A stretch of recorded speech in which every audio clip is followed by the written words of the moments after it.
وَمَن يُطِعِ اللَّهَ، اور جو کوئی اطاعت کرے گا اللہ کی، والرسول، اور رسول کی، فَأُولَٰئِكَ مَعَ الَّذِينَ، تو یہی لوگ ان لوگوں کے ساتھ ہوں گے، انعم اللہ علیہم، انعام فرمایا اللہ نے جن پر. یہ انعام دنیا اور آخرت میں ان کو عطا کیے گئے، اور خاص طور پر آخرت کی بات ہو رہی ہے، لیکن دنیا میں بھی اللہ تعالیٰ نے ان کو انعام دیے. وہ کون لوگ ہیں؟ من النبیین، نبیوں میں سے، والصدیقین، اور صدیقین میں سے، والشہداء، اور شہیدوں میں سے، والصالحین، اور صالحین میں سے. وحسن اولئک رفیقا، اور کتنے اچھے ہیں یہ سب لوگ دوست. جو بھی اللہ اور اس کے رسول کی اطاعت کرے گا، جہاں ان کا انجام بتایا جا رہا ہے کہ اللہ سبحانہ تعالیٰ ان کو کل قیامت کے دن ان لوگوں کی رفاقت نصیب کرے گا جن پر اللہ سبحانہ تعالیٰ نے انعام فرمایا ہے. اللہم اجعلنا منہم. انعام یافتہ لوگ پہلے من النبیین، نبیوں میں سے ہیں. نبی ہر وہ شخص جس کو اللہ تعالیٰ نے نبوت کے لیے چنا، یہ امت کا افضل ترین شخص ہے. اللہ اسے نبیوں کی رفاقت نصیب کرے گا. والصدیقین، اور صدیقین میں سے. صدیق کہتے ہیں ہر معاملے میں راست باز، حق کا ساتھ دینے والا، ہمیشہ سچ بولنے والا، حق کی گواہی دینے والا، اور باطل کے خلاف ڈٹ جانے والے کو. وہ شخص جس کی ساری زندگی سچ پر مبنی ہو، اس کی زندگی میں جھوٹ نہیں ہوتا، جو خود بھی سچا ہو اور سچائی کی تصدیق بھی کرے. پھر والشہداء، اور شہیدوں میں سے.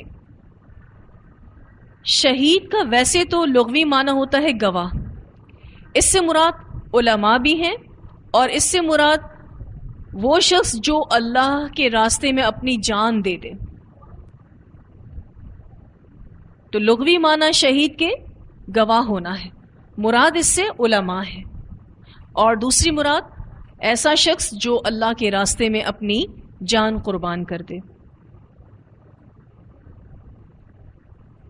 والصالحین، صالح اس شخص کو کہتے ہیں جس کے ہر عمل اور حرکت سے نیکی ظاہر ہوتی ہے. اچھا، یہاں پر جو شروع میں 3 طرح کے لوگوں کے بارے میں بتایا گیا، من النبیین والصدیقین والشہداء.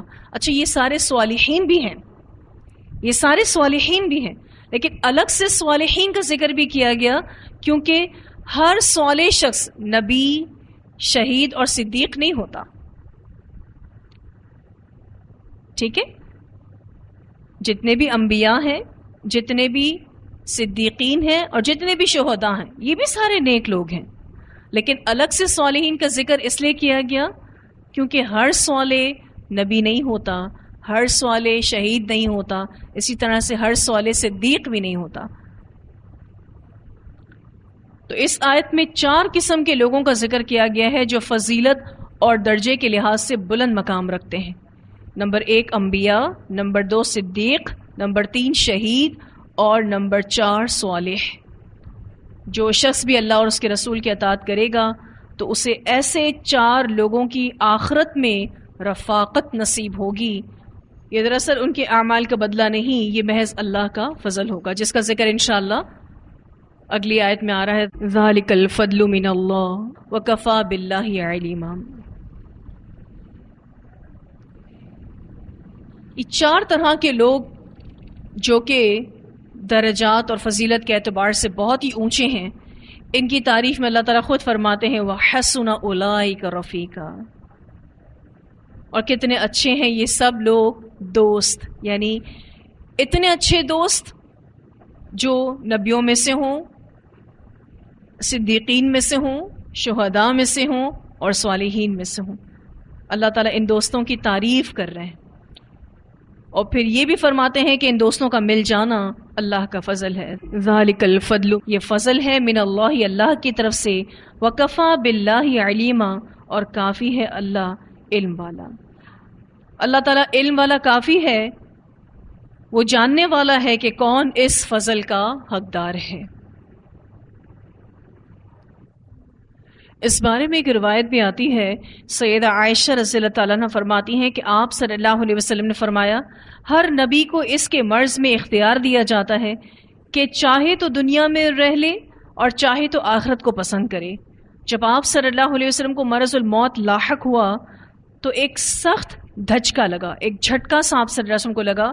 تو میں نے سنا آپ صلی اللہ علیہ وسلم فرما رہے تھے، مع الذین انعم اللہ علیہم من النبیین والصدیقین والشہداء والصالحین. تو میں سمجھ گئی کہ آپ صلی اللہ علیہ وسلم کو یہ اختیار ملا اور آپ نے سفر آخرت کو پسند فرمایا. اس سے بخاری نے روایت کیا ہے. صحابہ کرام جو تھے وہ نبی اکرم صلی اللہ علیہ وسلم کی دنیا اور آخرت میں رفاقت کی شدید چاہ رکھتے تھے. اس بارے میں بھی احادیث آتی ہیں. سیدنا انس بن مالک رضی اللہ تعالیٰ عنہ فرماتے ہیں کہ ایک دفعہ میں اور رسول اللہ صلی اللہ علیہ وسلم مسجد سے باہر نکل رہے تھے، دروازے پر ہمیں ایک آدمی ملا اور کہنے لگا، یا رسول اللہ صلی اللہ علیہ وسلم، قیامت کب آئے گی؟ فرمایا، کیا تو نے اس کی تیاری کر رکھی ہے؟ وہ کچھ جھیپ سا گیا، تھوڑا سا کنفیوز ہو گیا، کیونکہ اس کو نبی اکرم صلی اللہ علیہ وسلم سے جواب کی امید تھی. آپ صلی اللہ علیہ وسلم تو سوال کے جواب میں سوال ہی کر لیا. تھوڑا سا کنفیوز ہو گیا اور کہنے لگا، یا رسول اللہ صلی اللہ علیہ وسلم، میں نے نہ تو لمبے چوڑے روزے رکھے اور نہ نماز اور نہ صدقہ. یہ نفلی طور پر نماز، روزہ اور صدقہ کے حوالے سے بات کر رہا تھا. البتہ یہ بات ضرور ہے کہ میں اللہ اور اس کے رسول سے محبت رکھتا ہوں. آپ صلی اللہ علیہ وسلم نے فرمایا، قیامت کے دن اسی کے ساتھ ہوگا جس سے تو محبت رکھتا ہے. اس سے بخاری نے روایت کیا ہے. تو صحابہ کرام جو تھے وہ رسول اللہ صلی اللہ علیہ وسلم کی رفاقت کو پسند کیا کرتے تھے. اور آپ یہ دیکھیے کہ اس حدیث میں بھی یہی بات آپ صلی اللہ علیہ وسلم نے کی کہ جو جس سے محبت کرتا ہوگا وہ کل قیامت کے دن اسی کے ساتھ ہوگا. ایک اور روایت میں آتا ہے، سیدنا ربیعہ بن کعب اسلمی رضی اللہ تعالیٰ عنہ کہتے ہیں کہ میں رات کو رسول اللہ صلی اللہ علیہ وسلم کے پاس رہا کرتا تھا اور آپ صلی اللہ علیہ وسلم کے پاس وضو اور حاجت کا پانی لایا کرتا تھا. ایک دفعہ میں آپ صلی اللہ علیہ وسلم کو وضو کروا رہا تھا کہ آپ صلی اللہ علیہ وسلم نے خوش ہو کر فرمایا، مانگ، کیا مانگتا ہے؟ میں نے کہا، جنت میں آپ صلی اللہ علیہ وسلم کی رفاقت چاہتا ہوں. آپ صلی اللہ علیہ وسلم نے فرمایا، اس کے علاوہ کوئی اور بات بتاؤ. میں نے کہا، میں تو بس یہی مانگتا ہوں. آپ صلی اللہ علیہ وسلم نے فرمایا، اچھا تو پھر کثرت سجود کو اپنے آپ پر لازم کرو اور اس طرح اس سلسلے میں میری مدد کرو. اس سے مسلم نے روایت کیا ہے. اب یہ جو صحابی تھے اور ربیعہ بن کعب اسلمی، یہ حدیث کافی طویل بھی بیان کرتے ہیں، یہاں مختصر ہے. یہ نبی اکرم صلی اللہ علیہ وسلم کے خادم تھے ایک طرح سے، اور یہ وہ خدمت تھی جو بہت مشکل بھی تھی. یعنی نبی اکرم صلی اللہ علیہ وسلم جب رات میں تہجد کے لیے اٹھتے تھے، اس وقت ان کو حاجت کا پانی دینا، اس وقت ان کو وضو کروانا. یعنی یہ صحابی آپ صلی اللہ علیہ وسلم کے گھر کے باہر ہی سوتے تھے کہ جیسے ہی آپ صلی اللہ علیہ وسلم کو اس طرح کی کوئی بھی ضرورت پیش آئے وہ اس کام کو کریں. اور مستقل مزاجی سے یہ خدمت کرتے ہی جا رہے تھے. تو رسول اللہ صلی اللہ علیہ وسلم بڑے خوش ہوئے اور ان سے کہا کہ مانگو، کیا مانگتے ہو؟ یہ ربیعہ بن کعب اسلمی جو تھے یہ بہت غریب صحابہ کرام میں سے تھے. یہ چاہتے تو اپنے لیے دنیا مانگ سکتے تھے، اور رسول اللہ صلی اللہ علیہ وسلم جس دعا کے لیے اپنے ہاتھ اٹھا لیں، آپ بتائیے کہ اللہ تعالیٰ اس کو رد کرتا؟ نہیں. لیکن انہوں نے دنیا نہیں مانگی کیونکہ وہ ان کی چوائس تھی نہیں. کیا مانگتا ہے انسان؟ جو اس کی چوائس ہوتی ہے، جو اس کی ترجیحات ہوتی ہیں، جو اس کی پرائیورٹیز ہوتی ہیں. انہوں نے مانگا تو نبی اکرم صلی اللہ علیہ وسلم کی رفاقت کو مانگا. پھر آپ صلی اللہ علیہ وسلم کا جواب کہ کثرت سجود کے ساتھ میری مدد کرو. یعنی بہت زیادہ نوافل تمہیں پڑھنے ہوں گے تاکہ کل قیامت کے دن تم اس رفاقت کو پا سکو۔ ایک اور روایت میں آتا ہے، حضرت عائشہ رضی اللہ تعالیٰ عنہ کہتی ہیں کہ ایک آدمی نبی اکرم صلی اللہ علیہ وسلم کی خدمت میں حاضر ہوا اور عرض کی، یا رسول اللہ صلی اللہ علیہ وسلم، میں آپ صلی اللہ علیہ وسلم سے اپنی جان سے بھی زیادہ محبت کرتا ہوں، اپنے بیٹے سے بھی زیادہ محبت کرتا ہوں۔ جب میں گھر میں ہوتا ہوں تو آپ صلی اللہ علیہ وسلم کی یاد آتی ہے، تو اس وقت تک صبر نہیں آتا جب تک حاضر ہو کر آپ صلی اللہ علیہ وسلم کا دیدار نہ کر لوں، لیکن جب مجھے اپنی اور آپ صلی اللہ علیہ وسلم کی موت یاد آتی ہے تو جانتا ہوں کہ جنت میں داخل ہونے کے بعد آپ صلی اللہ علیہ وسلم انبیاء کے ساتھ بلند مقام پر ہوں گے، اور اگر میں جنت میں چلا بھی گیا تو کم درجے کی وجہ سے ڈرتا ہوں کہ آپ صلی اللہ علیہ وسلم کا دیدار نہیں کر سکوں گا۔ نبی اکرم صلی اللہ علیہ وسلم نے اپنے صحابی کی اس بات کا اس وقت تک کوئی جواب نہیں دیا جب تک حضرت جبرائیل علیہ السلام اس آیت کو لے کر نہ آ گئے، وَمَن يُطِعِ اللَّهَ وَالرَّسُولَ فَأُولَٰئِكَ مَعَ الَّذِينَ أَنْعَمَ اللَّهُ عَلَيْهِمْ مِنَ النَّبِيِّينَ وَالصِّدِّيقِينَ وَالشُّهَدَاءِ وَالصَّالِحِينَ۔ یہ حدیث طبرانی میں آتی ہے۔ آپ دیکھیں کہ یہ جو صحابی تھے یہ جب اپنے گھر چلے جایا کرتے تھے اور کافی دیر تک جب نبی اکرم صلی اللہ علیہ وسلم کو نہیں دیکھتے تھے تو صرف اور صرف آپ کے دیدار کی بے چینی میں وہ دوبارہ پلٹ کر آتے تھے، اور وہ بے چینی تبھی دور ہوتی تھی جب وہ نبی اکرم صلی اللہ علیہ وسلم کو دیکھ لیتے تھے۔ تو ان کو یہ ٹینشن تھا کہ اگر میں مر جاتا ہوں یا آپ صلی اللہ علیہ وسلم فوت ہو جاتے ہیں تو یہ سلسلے تو منقطع ہو جائے گا، اور جنت میں تو نبی اکرم صلی اللہ علیہ وسلم اتنے ہائی رینکس پر ہوں گے، میں اگر چلا بھی گیا تو وہ رینکس نہیں پا سکتا۔ اتنی محبت کا اظہار، آپ صلی اللہ علیہ وسلم خاموش ہو گئے، کوئی جواب نہیں دے پائے۔ کیا جواب دیں اس شخص کی محبت کا؟ اللہ تعالیٰ نے آیت نازل کر دی، ایک بہت پیاری دعا ملتی ہے، اللہم انی اسألک ایمانا لا یرتد ونعیما لا ینفد ومرافقت محمد صلی اللہ علیہ وسلم فی اعلی جنت الخلد۔ اے اللہ، میں تجھ سے ایسے ایمان کا سوال کرتی ہوں جس میں کوئی تردد نہ ہو، کوئی کنفیوژن نہ ہو، یعنی مکمل اور کامل ایمان ہو تجھ پر۔ ایسی نعمتوں کا سوال کرتی ہوں جو کبھی نہ ختم ہو، ہمیشہ باقی رہنے والی ہوں، یعنی جنت کا سوال کرتی ہوں، اور رسول اللہ صلی اللہ علیہ وسلم کی رفاقت کا سوال کرتی ہوں، فی اعلی جنت الخلد، یعنی ٹاپ ہائی رینکس پر اس جنت میں جو ہمیش کی جنت ہے۔ مانگے گا وہی جس کی طلب ہوگی، جس کو یہ چیز چاہیے ہوگی۔ اپنی دعاؤں کو ہم چیک کر لیتے ہیں نا، تو ہمیں پتہ چل جاتا ہے ہم چاہتے کیا ہیں، ہماری ترجیحات کیا ہیں، ہماری خواہشات کیا ہیں۔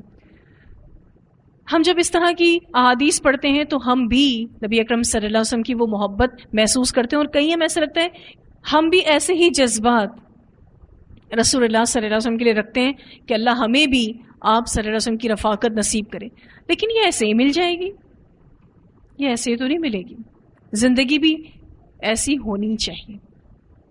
رسول اللہ صلی اللہ علیہ وسلم سے محبت میں اخلاص اور اطاعت کی برکت یہ ہے کہ اگر عمل میں کچھ کمی بھی ہوئی تب بھی اخلاص اور اطاعت کی وجہ سے اونچے لوگوں کا ساتھ مل جائے گا۔ اس بارے میں ایک روایت آتی ہے، سیدنا عبداللہ بن مسعود رضی اللہ تعالیٰ عنہ بیان کرتے ہیں کہ ایک آدمی رسول اللہ صلی اللہ علیہ وسلم کے پاس آیا اور کہنے لگا، آپ صلی اللہ علیہ وسلم اس شخص کے بارے میں کیا فرماتے ہیں جو کچھ لوگوں سے محبت رکھتا ہے مگر ابھی تک اعمال میں ان سے نہیں مل سکا؟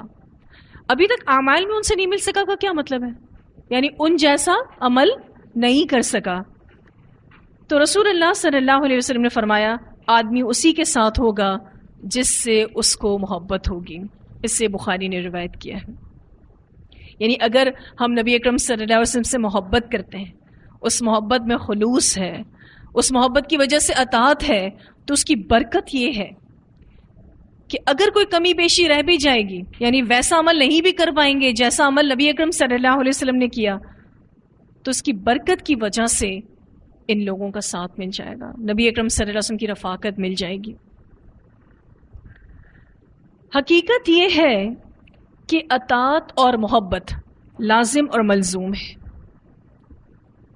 اطاعت اور محبت لازم اور ملزوم ہے، وہ محبت جس میں اطاعت نہیں وہ جھوٹی محبت ہے، اور وہ اطاعت جس کی بنیاد میں محبت نہیں تو وہ دکھاوا ہے۔ وہ اطاعت جس کی بنیاد میں محبت نہیں ہے تو وہ دکھاوا ہے، وہ ریاکاری ہے۔ تو اسی لیے محبت اور اخلاص کے ساتھ عمل اور اطاعت کو بجا لانا ہے۔ پھر کچھ عمل میں کمی رہ جائے گی تو اللہ اس کو اپنے فضل سے پورا کرے گا۔ ایک اور روایت میں آتا ہے کہ سیدنا انس رضی اللہ تعالیٰ عنہ فرماتے ہیں کہ مجھے تو رسول اللہ صلی اللہ علیہ وسلم سے محبت ہے، ابو بکر و عمر رضی اللہ عنہم سے محبت ہے، لہٰذا مجھے یہی امید ہے کہ ان کے ساتھ محبت کی وجہ سے اللہ تعالیٰ مجھے ان کے ساتھ ہی اٹھائے گا، گو کہ میں ان جیسے عمل نہیں کر سکا۔ اس سے بخاری نے روایت کیا ہے۔ اب آپ دیکھیں کہ کتنے بڑے بڑے نام، جس میں سب سے پہلا نام نبی اکرم صلی اللہ علیہ وسلم کا، جو کہ مخلوق میں سب سے اعلیٰ، عمل میں سب سے آگے، ان سے بڑھ کر کوئی نہیں۔ اور پھر صحابہ کرام میں دو بڑے نام، حضرت ابوبکر صدیق رضی اللہ تعالیٰ عنہ اور حضرت عمر رضی اللہ تعالیٰ عنہ، یہ دو بڑے بڑے نام۔ حضرت انس کہتے ہیں کہ میں ان سے بڑی محبت کرتا ہوں، گو کہ میں ان جیسا عمل نہیں کر سکا، تو مجھے امید ہے کہ اسی محبت کے بیسس پر اللہ تعالیٰ مجھے ان کا ساتھ نصیب کرے گا۔ اللہم اجعلنا منہم، اللہ ہمیں بھی ان لوگوں میں شامل کرے۔ تو خلاصہ کلام یہ ہے کہ اطاعت اور محبت لازم اور ملزوم ہے، ایک دوسرے کے لیے کمپلسری ہیں۔ یہ جو یہاں پر اللہ سبحانہ تعالیٰ فرماتے ہیں وَحَسُنَ أُولَئِكَ رَفِيقًا، اور کتنے اچھے ہیں یہ سب لوگ دوست۔ ہم رفیق اسے سمجھتے ہیں جو ہر وقت ساتھ ہو۔ ہم کہتے ہیں یہ میرا دوست ہے اس لیے کہ یہ میرے ساتھ ساتھ ہوتا ہے، تو رفیق اسے نہیں کہتے، بلکہ رفیق وہ ہے جس کا مشن ایک ہو اور سوچ بھی ایک ہو، خواہ وہ ہزاروں میل کے فاصلے پر ہوں یا پھر ان کے بیچ ہزاروں سالوں کا فرق ہو، تو بھی کل قیامت کے دن اللہ تعالیٰ اس فرق کو ختم کر دے گا۔ تو خواہ کوئی 1000 میل کے فاصلے پر ہو یا ان کے بیچ ہزاروں سالوں کا فرق ہو، جیسے کہ ہم صحابہ کرام سے ہزاروں سالوں کے فرق کے بعد آئے ہیں، تو ضروری نہیں ہے کہ یہ ایسا دوست ہو کہ جس کے ساتھ آپ کا جسمانی طور پر ساتھ رہنا ہو، جن کا مشن ایک ہو اور جن کی سوچ ایک ہو، دراصل رفیق وہ کہلاتے ہیں۔ اور آخر میں اللہ تعالیٰ کا یہ کہنا، یہ فضل ہے اللہ کی طرف سے، یعنی اس مقام پر پہنچنا، ایسے لوگوں کا ساتھ نصیب ہونا، یہ کسی کا ذاتی کمال نہیں ہے، یہ سراسر اللہ کا فضل ہے، اور یہ فضل اللہ اسی کو دے گا جس کے بارے میں اللہ تعالیٰ جانتے ہوں گے وَكَفَى بِاللَّهِ عَلِيمًا، کہ کون اس فضل کا حقدار ہے۔ ویسے بھی آپ دیکھیں کہ دنیا میں بھی جن کو نیک لوگوں کا ساتھ مل جاتا ہے، جن کے دوست نیک لوگ ہوتے ہیں، وہ بھی بڑے خوش نصیب ہوتے ہیں۔ ہر وقت آپ کو ان سے نیکی کی موٹیویشن ملتی رہتی ہے۔ اللہ تعالیٰ ہمیں ان لوگوں میں شامل کرے۔ بہت ہی خوبصورت آیات ہیں جس میں اللہ سبحانہ تعالیٰ نے اپنی اور رسول اللہ صلی اللہ علیہ وسلم کی اطاعت کا اجر بتایا ہے۔ وَمَن يُطِعِ اللَّهَ وَالرَّسُولَ فَأُولَٰئِكَ مَعَ الَّذِينَ أَنْعَمَ اللَّهُ عَلَيْهِمْ مِنَ النَّبِيِّينَ وَالصِّدِّيقِينَ وَالشُّهَدَاءِ وَالصَّالِحِينَ وَحَسُنَ أُولَٰئِكَ رَفِيقًا ذَلِكَ الْفَضْلُ مِنَ اللَّهِ وَكَفَىٰ بِاللَّهِ عَلِيمًا۔ آپ روزانہ نماز میں سورۃ الفاتحہ پڑھتے ہیں اور آپ ایک دعا مانگتے ہیں، اس میں اهدنا الصراط المستقیم صراط الذین انعمت علیہم۔ تو جب میں نے آپ کو سورۃ الفاتحہ کی تفسیر کروائی تھی تو وہاں آپ کو بتایا تھا اس آیت کو ایز ریفرنس کہ انعام یافتہ لوگ یہ ہیں، من النبیین والصدیقین والشہداء والصالحین۔ اللہ تعالیٰ مجھے، آپ کو، ہماری نسلوں کو، ہمارے شوہروں کو، ہمارے دوست احباب کو، کل مومن مسلمانوں کو ان لوگوں میں شامل کرے۔ تلاوت سنتے ہیں آیات کی۔ فلا وربك لا يؤمنون حتى يحكموك فيما شجر بينهم ثم لا يجدوا في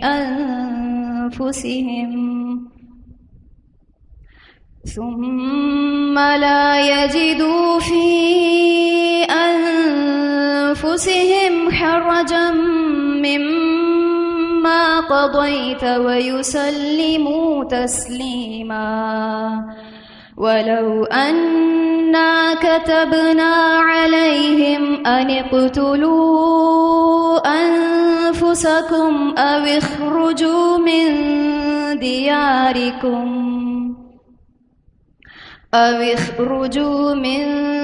دياركم ما فعلوه إلا قليل منهم ولو أنهم فعلوا ما يوعظون به لكان خيرا لهم وأشد تثبيتا وإذا لآتيناهم من لدنا أجرا عظيما ولهديناهم صراطا مستقيما ومن يطع الله والرسول فأولئك مع الذين أنعم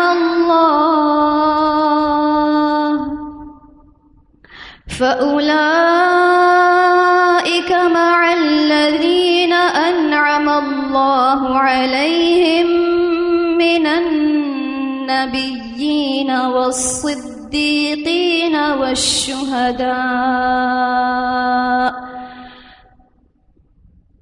من النبيين والصديقين والشهداء والصالحين وحسن أولئك رفيقا ذلك الفضل من الله وكفى بالله عليما. ذالک الفضل من اللہ، یہ اللہ کی طرف سے ہے، وکفا باللہ علیما.